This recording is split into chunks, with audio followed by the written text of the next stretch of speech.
They say some moments heal you until they break you. I used to believe that helping people, really helping them, was the noblest thing you could do. That if your heart was in the right place, everything else would follow. That empathy couldn't lead you wrong. But I've learned something since then. Sometimes the person you're saving ends up saving a part of you didn't even know was dying. And sometimes, that saving feels a lot like breaking. It's been 3 years since I met him. 3 years since I held a man's chart in one hand and slowly started losing pieces of myself with the other. 3 years since a quiet thank you turned into late-night texts and a hospital room turned into something much harder to walk away from. But I want to be clear, this didn't start with lust, or temptation, or some twisted fantasy. It started with loneliness. It started with me showing up for a man who looked like the world had chewed him up and left him hollow. It started with a soft conversation under cold fluorescent lights, and ended with a silence so loud it still rings in my ears. I know how this sounds. And maybe you're already judging me. That's okay. I've judged myself too. But if you've ever been tired, if you've ever gone home to an empty apartment and cried in the shower because no one noticed you today, if you've ever craved a voice at 2 a.m. just to say, hey, I'm glad you're still here, then maybe, just maybe, you'll understand how I got here. Because I didn't go looking for him. He wasn't a fantasy or an escape. He was real, raw, broken in all the ways I was. And for a moment, it felt like fate. Until it didn't. And now, here I am, 3 years later. Still wondering when kindness crossed the line into something else. Still replaying every second like a movie I wish I could pause before the ending. So, if you're still here, if something in your gut is telling you to keep listening, then maybe you know what it's like to blur the line between duty and desire. To hold a hand a second too long. To get too close to the very thing you're supposed to heal. Because this isn't just a story about infidelity. It's a story about being human. About vulnerability and connection, and how sometimes the people we try to save end up taking us somewhere we never meant to go. Subscribe to Heartfelt Tales Unfold, where we expose the truths people whisper only in the dark. Don't miss what comes next. I was 36. A nurse. Divorced. Worn down in ways I didn't have the words for. My shifts stretched into nights, then blurred into mornings. Not because they asked me to stay late, but because I had nowhere else to be. The apartment I went home to echoed when I closed the door. And that echo? It started sounding a lot like loneliness. The hospital felt more like home than my own place did. Quiet halls. The hum of machines. Fluorescent lights that flickered like they were just as tired as me. Some nights, I'd walk past the break room mirror and barely recognize myself. Dark circles, hair pulled back with no care, eyes that looked like they'd forgotten how to shine. And no one noticed. Not the other nurses. Not the doctors. Not even the patients. I was just there, invisible. Until Elijah. He came in on a rainy Thursday. Post-surgery complication. Nothing dramatic, just enough to keep him overnight. He was 39. Clean-shaven. More pain like it was something he'd gotten used to. But what stood out wasn't his condition. It was how he looked at everything like he was reading the room, weighing the silence. He didn't complain. He didn't ask for much. Just watched. When I checked his vitals, he thanked me like he meant it. When I brought his meds, he smiled, not the polite kind, but the kind that reached his eyes. There was something about him. Not loud, not flirtatious. Just calm, present. A stillness I hadn't felt in a long time. His voice was low, a little hoarse, like it had more stories in it than words. When he spoke, he didn't rush. And when he asked me how my night was going, he waited for the answer. That first night, I lingered. Just a little longer than necessary. I told myself he might need something else. But really, I needed something. A pause. A moment.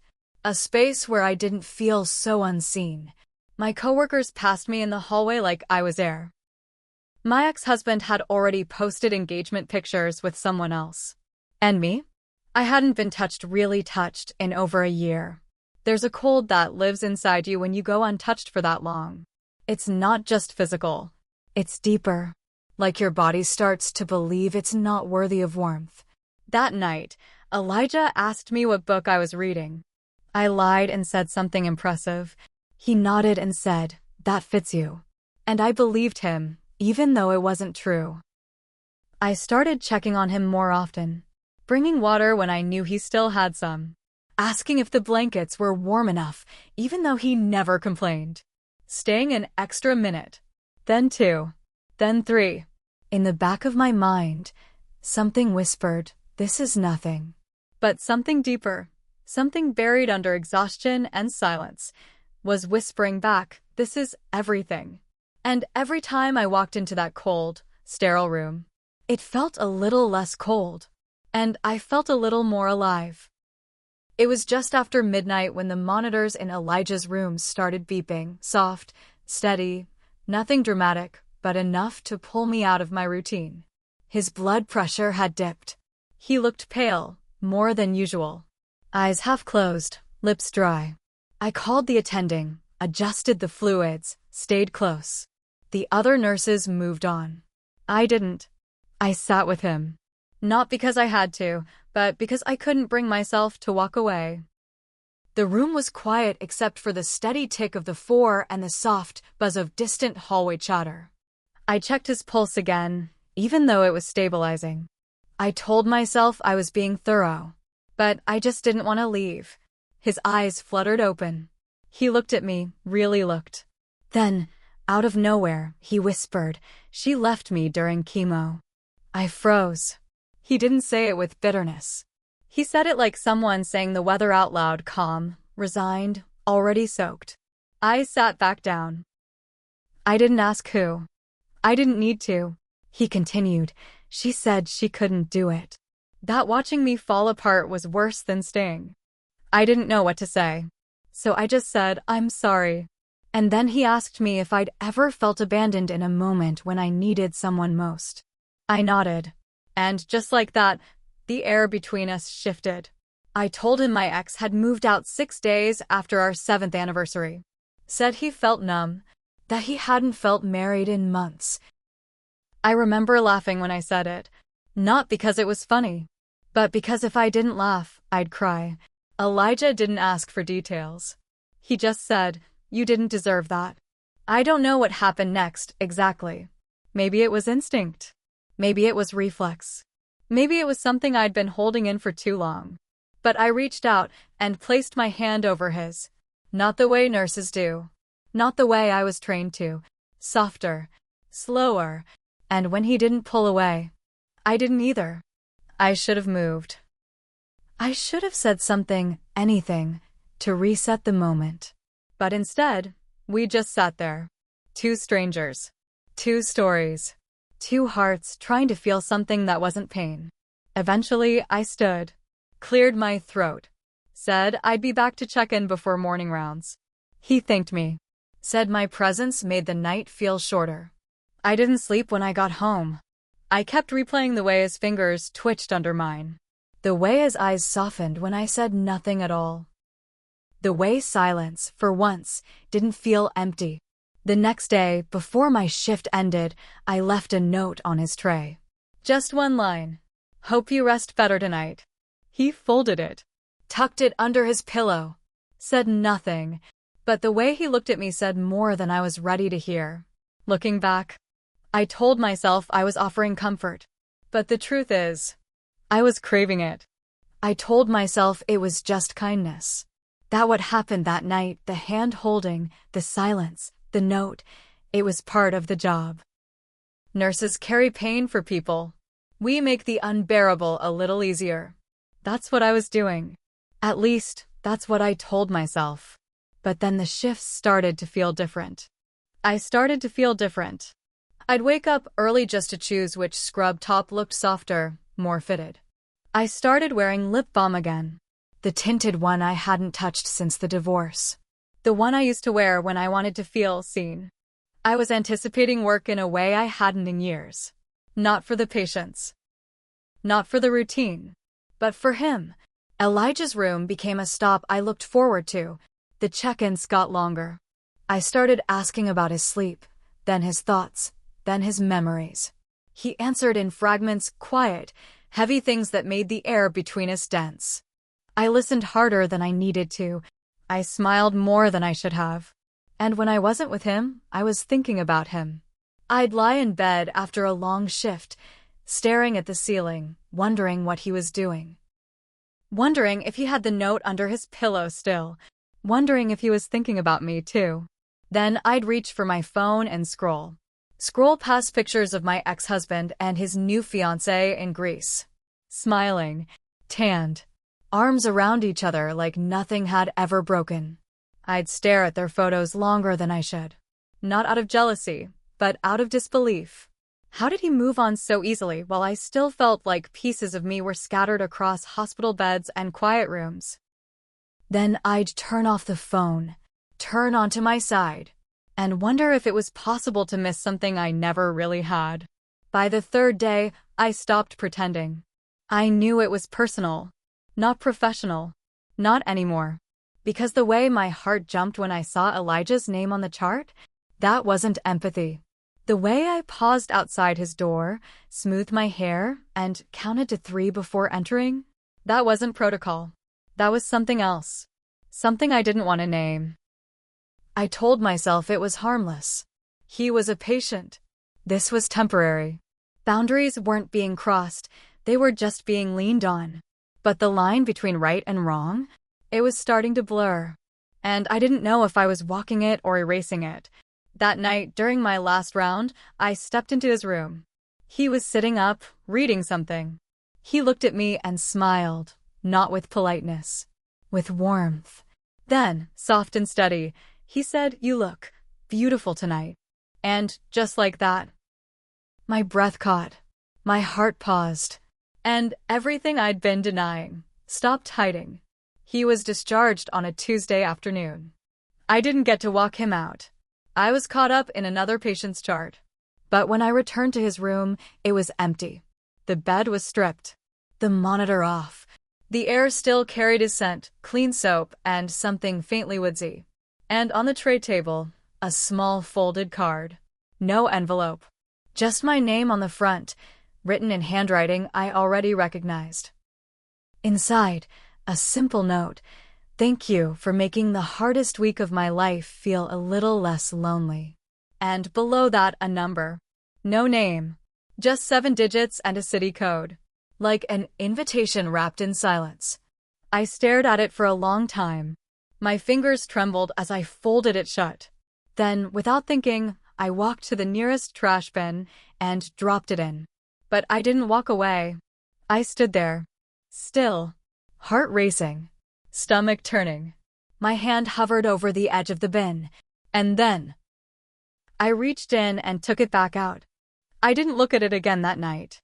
I tucked it into the back of my journal and went to bed with a storm in my chest. Days passed. I told myself I wouldn't reach out, that it was over, that what happened was just a moment, suspended in hospital walls, never meant to exist outside them. But on the 4th night, I broke. I typed, just checking in. "How are you feeling?"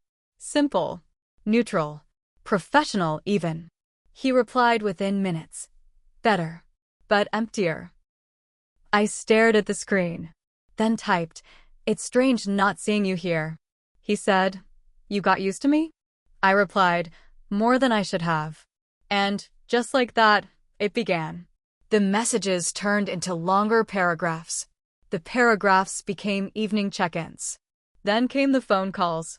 At first, they were short, awkward, like 2 people trying to figure out if they were still tethered to something real. But then they started stretching into midnight. We'd talk about everything. Music, books, childhood memories. He told me he wrote poetry once. I told him I used to dance alone in my kitchen when I couldn't sleep. He read me a poem one night. His voice low, almost shy. I closed my eyes and listened like it was a lullaby. And when he finished, there was a silence so full, it felt like music. He said, "You're the first person who's really seen me in months." And without thinking, I whispered back, "You're the first person who's made me feel anything in years." The line went quiet after that. Not uncomfortable, just full. Like both of us had said something we couldn't unsay. We didn't talk every day. Sometimes a full 48 hours would pass. But when my phone lit up with his name, my heart always skipped. I knew I was crossing something. Maybe not a rule, but a promise. A promise I made to myself to keep the past behind me, to heal the right way. But what happens when healing finds you in the wrong form? One Thursday night, I was curled up on my couch, half asleep with a blanket over my legs and a tea gone cold beside me. I hadn't heard from him in 2 days, and then came a knock at the door. 3 soft taps. I froze. I wasn't expecting anyone. When I looked through the peephole, it was him, Elijah, standing there, hands in his pockets, looking like the question I hadn't dared ask out loud. And suddenly, every line I had drawn in my head was gone. I opened the door slowly. There he was, Elijah. Hair still damp from the rain. A plastic bag in one hand. Thai food. I could smell the ginger and lemongrass before he said a word. He didn't speak right away. Just gave me this half smile, like he wasn't sure if he should be there. I wasn't sure either. But I stepped aside, and he walked in. I closed the door behind him, and for a moment, it felt like I'd locked the world out. He handed me the bag and shrugged. "I thought you might not have eaten yet." I nodded. He sat down on the edge of the couch. I moved slowly, my body tense, everything inside me tangled up in questions I didn't know how to ask. We ate on the coffee table, knees close but not touching. Talked about nothing at first, traffic, weather, the taste of the noodles. But there was something heavy between us. Something humming beneath every glance, every pause. Then the lights flickered. Once, twice, and, just like that, darkness. I reached for my phone, turned on the flashlight, then remembered the drawer. Candles. I lit 3. The room softened instantly, shadows dancing on the walls, golden warmth washing over everything. The kind of light that makes it harder to lie to yourself. I turned on the speaker. Soft jazz. The kind with no words, just aching. We didn't speak for a while. Just listened. Chewed slowly. Sipped tea. Breathed. Then he reached out and touched my wrist. I didn't move. His thumb brushed the inside of it, slow, careful, like he was reading a page he wasn't sure he had permission to open.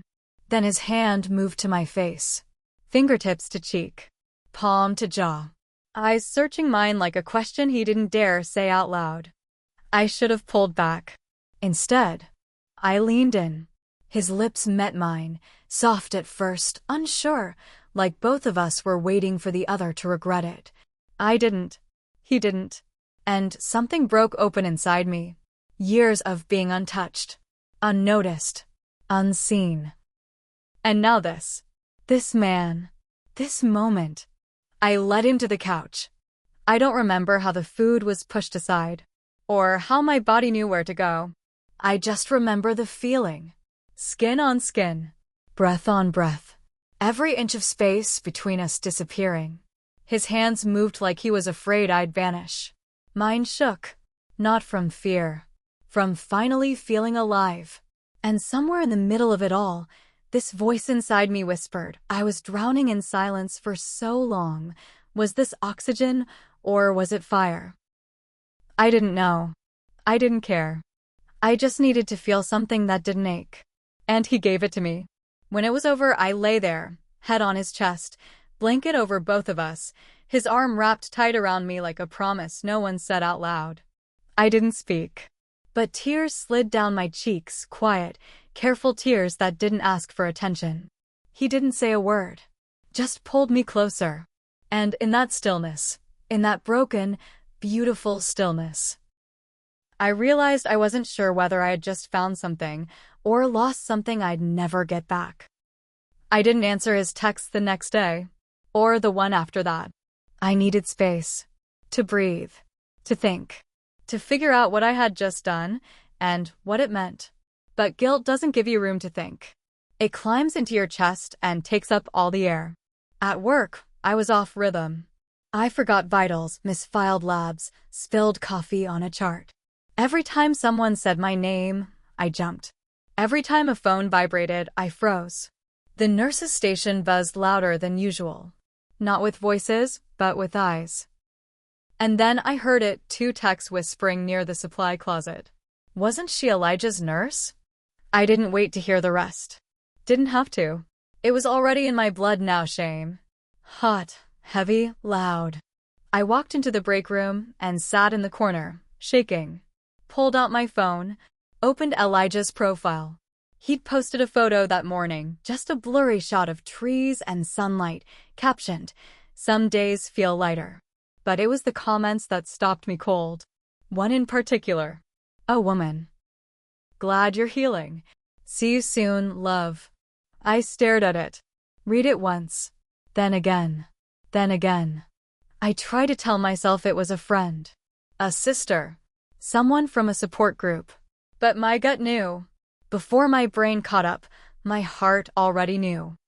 I opened our chat. My fingers hovered, then moved on their own. Who is she? He read it almost instantly. 3 dots. Then none. A full minute passed. Then my wife. We're trying to reconcile. I dropped the phone. It hit the couch cushion, soft and soundless. Unlike the explosion inside me, my thoughts spun. I replayed every second on that couch. Every touch. Every whisper.